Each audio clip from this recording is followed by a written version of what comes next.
ರಾಜ್ಯದಲ್ಲಿ 2 ವರ್ಷ ವಾಸಿಸಿದ್ರೆ ಸಾಕು ಇನ್ಮೇಲೆ ಸಿಗುತ್ತೆ BDA ಫ್ಲಾಟ್ಗಳು ಎನ್ನುವಂತಹ ವಿಚಾರ ಕೇಳಿ ಬರ್ತಾ ಇದೆ. ನೀವೇನಾದರೂ ರಾಜ್ಯದಲ್ಲಿ 2 ವರ್ಷ ವಾಸವಾಗಿದ್ರೆ ಅದರ ದಾಖಲೆ ಇದ್ದರೆ ನಿಮಗೆ BDA ಇಂದ ಸೈಟ್ ಕೊಡ್ತಾರೆ, ಫ್ಲಾಟ್ ಸಿಗುತ್ತೆ. BDA ಫ್ಲಾಟ್ ಅನ್ನು ಪಡೆಯೋಕೆ ಈ ಹಿಂದೆ 5 ವರ್ಷ ಕರ್ನಾಟಕದಲ್ಲಿ ವಾಸ ಮಾಡಬೇಕಾಗಿತ್ತು. ಆದರೆ ಈಗ 5 ವರ್ಷ ಬೇಕಾಗಿಲ್ಲ, ಬರೀ 2 ವರ್ಷ ವಾಸವಾಗಿದ್ರೆ ಸಾಕು ಅಂತ ಹೇಳ್ತಾ ಇದೆ BDA. ನಿಯಮವನ್ನು ಬದಲಾಯಿಸಿದೆ. ಈಗ ಕರ್ನಾಟಕದಲ್ಲಿ 5 ವರ್ಷ ಬೇಡ, 2 ವರ್ಷ ಇದ್ದರೆ ಸಾಕು.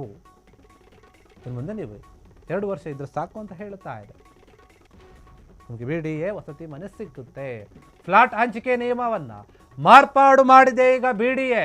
ರಾಜ್ಯದಲ್ಲಿ 5 ವರ್ಷ ನೆಲೆಸಬೇಕಿತ್ತು ಈ ಹಿಂದೆ, ಆ ಮಿತಿಯನ್ನು 2 ವರ್ಷಕ್ಕೆ ಇಳಿಸಿದೆ. ಈಗ 2 BHK ಫ್ಲಾಟ್ ಏನಿದೆ, ಮೇಲ್ಮಟ್ಟದ ಫ್ಲಾಟ್ ಪಡೆಯೋಕೆ 2 ವರ್ಷ ರಾಜ್ಯದಲ್ಲಿ ನೀವು ಇರಬೇಕು. 2 ವರ್ಷ ನಡೆಸಿದ್ದಲ್ಲಿ BDA ಫ್ಲಾಟನ್ನು ಪಡೆಯೋಕೆ ನೀವು ಅರ್ಹರಾಗ್ತೀರಿ, ಎಲಿಜಿಬಲ್ ಇರುತ್ತೀರಿ. ಆದರೆ BDA ಸೈಟ್ ಪಡೆಯಲು ರಾಜ್ಯದಲ್ಲಿ 10 ವರ್ಷ ನೆಲೆಸಿರಬೇಕು. ಸೈಟ್ ಪಡೆಯುವ ನಿಯಮದಲ್ಲಿ ಯಾವುದೇ ಬದಲಾವಣೆ ಮಾಡಿಲ್ಲ BDAನಲ್ಲಿ ನಿರ್ಮಾಣ ಮಾಡಿರುವಂತಹ ಸಾವಿರಾರು ಫ್ಲಾಟ್ಗಳು ಮಾರಾಟ ಆಗಿಲ್ಲ. ಇನ್ನೂ ಕೂಡ 2,000ಕ್ಕೂ ಹೆಚ್ಚು ಫ್ಲಾಟ್ಗಳು ಖಾಲಿಯಾಗಿವೆ, ಹಾಗೇ ಬಿದ್ದಿವೆ. ಇದೀಗ ಫ್ಲಾಟ್ ಹಂಚಿಕೆ ನಿಯಮವನ್ನು ಸಡಿಲಿಕೆ ಮಾಡಿದೆ BDA, ಆದೇಶವನ್ನು ಕೂಡ ಹೊರಡಿಸಿದೆ. ಹಾಗಾದರೆ ಇನ್ನು ಮುಂದೆ ಆದರೂ BDA ಫ್ಲಾಟ್ಗಳಿಗೆ ಮಾರಾಟದ ಭಾಗ್ಯ ಸಿಗುತ್ತಾ? ಜನರು ತೆಗೆದುಕೊಳ್ತಾರಾ? ಕೋಟಿ ವೆಚ್ಚದಲ್ಲಿ ನಿರ್ಮಾಣ ಮಾಡಿರುವಂತಹ ಸಾವಿರಾರು BDA ಫ್ಲಾಟ್ಗಳೇನಿದೆ ಅವು ಸೇಲ್ ಆಗಿಲ್ಲ ಇನ್ನೂ ಕೂಡ. ಈಗ ನಿಯಮವನ್ನು ಏನು ಚೇಂಜ್ ಮಾಡಿದ್ದಾರೆ, 5 ವರ್ಷದಿಂದ 2 ವರ್ಷಕ್ಕೆ ಇಳಿಸಿದ್ದಾರೆ. ಈಗಲಾದರೂ ಜನ ಬರ್ತಾರಾ, ತೆಗೆದುಕೊಳ್ತಾರಾ? ಆ ಫ್ಲಾಟ್ಗಳು ಸೇಲ್ ಆಗುತ್ತಾ? ಈ ಪ್ರಶ್ನೆ ಇದೆ. BDA ಸೈಟ್ನ ತೆಗೆದುಕೊಳ್ಳೋಕೆ ಏನೇನಿತ್ತಲ್ಲ ಅದನ್ನು ಚೇಂಜ್ ಮಾಡಿಲ್ಲ, ಆದರೆ ಕೆಲವೊಂದು ವರ್ಷದ ಮಿತಿ ಏನಿತ್ತಲ್ಲ ಆ ವರ್ಷದ ಮಿತಿಯನ್ನು ಚೇಂಜ್ ಮಾಡಿದೆ.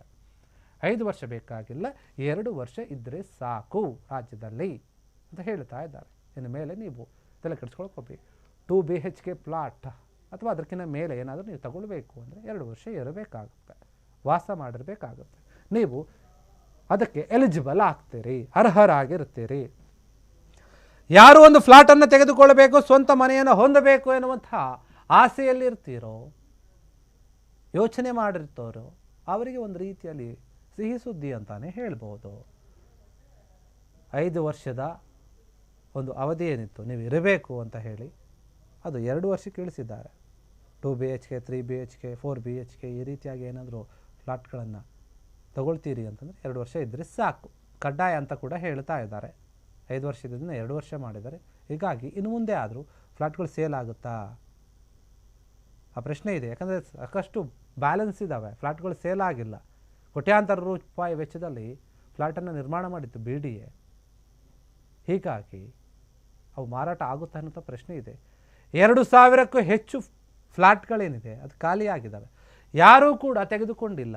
ದುಡ್ಡು ಜಾಸ್ತಿ ಅಂತಾನೋ ಇನ್ನೊಂದು ಮತ್ತೊಂದು, ಅಥವಾ ನಮಗೆ ಗೊತ್ತಾಗ್ತಿಲ್ಲ, ದಾಖಲೆಗಳಿಲ್ಲ ನಮ್ಮ ಹತ್ರ ಸರಿಯಾಗಿ, ನಾವು ಎಲಿಜಿಬಲ್ ಇಲ್ಲ ಅಂತ ಜನರು ಸುಮ್ಮನೆ ಆಗಿರ್ಬೋದು. ಇಲ್ಲ ಸ್ವಾಮಿ, ನೀವು 2 ವರ್ಷ ಇದ್ದರೆ ಸಾಕು, ಫ್ಲಾಟ್ ಕೊಡ್ತೀವಿ ನಿಮಗೆ ಅಂತ ಹೇಳ್ತಾ ಇದ್ದಾರೆ. ಹಾಗಾದರೆ ಇನ್ನು ಮುಂದೆ ಆದರೂ ಈ ಒಂದು ಫ್ಲಾಟ್ಗಳು ಸೇಲ್ ಆಗುತ್ತೆ ಅನ್ನೋಂಥ ಪ್ರಶ್ನೆ ಇದೆ. ಕೋಟಿ ರೂಪಾಯಿ ವೆಚ್ಚದಲ್ಲಿ ನಿರ್ಮಾಣ ಆಗಿದೆ, ತುಂಬ ಚೆನ್ನಾಗಿದೆ ಕೂಡ ಫ್ಲಾಟ್ಗಳು. ಆದರೆ ಸಿಗುತ್ತಾ ಮಾರಾಟದ ಭಾಗ್ಯ ಅನ್ನುವಂತಹ ಪ್ರಶ್ನೆ ಇದೆ. BDA ಅಧಿಕಾರಿಗಳು ಕೂಡ ಎಲ್ಲ ಥರದ ಯೋಚನೆಯನ್ನು ಮಾಡಿ ಈ ಒಂದು ನಿಯಮವನ್ನು, ಈ ಸಡಿಲಿಕೆಯನ್ನು ಮಾಡಿದ್ದಾರೆ. ಸೇಲ್ ಆಗಬೇಕು, ಯಾಕಂದರೆ ಕೋಟ್ಯಾಂತರ ರೂಪಾಯಿ ಬಂಡವಾಳವನ್ನು ಹಾಕಿ ತಯಾರು ಮಾಡಿದ್ದಾರೆ. ಅದು ರಿಟರ್ನ್ ಬರಬೇಕಲ್ಲ, ಅದು ಬಂದರೆ ತಾನೇ ಬೇರೆ ಒಂದು ಫ್ಲಾಟ್ಗಳನ್ನು ಮಾಡೋಕ್ಕಾಗೋದು, ಅಭಿವೃದ್ಧಿ ಕೆಲಸಗಳನ್ನು ಮಾಡೋದು, ಇಲಾಖೆಗೆ ಆದಾಯವನ್ನು ತಂದು ಕೊಡಬೇಕು.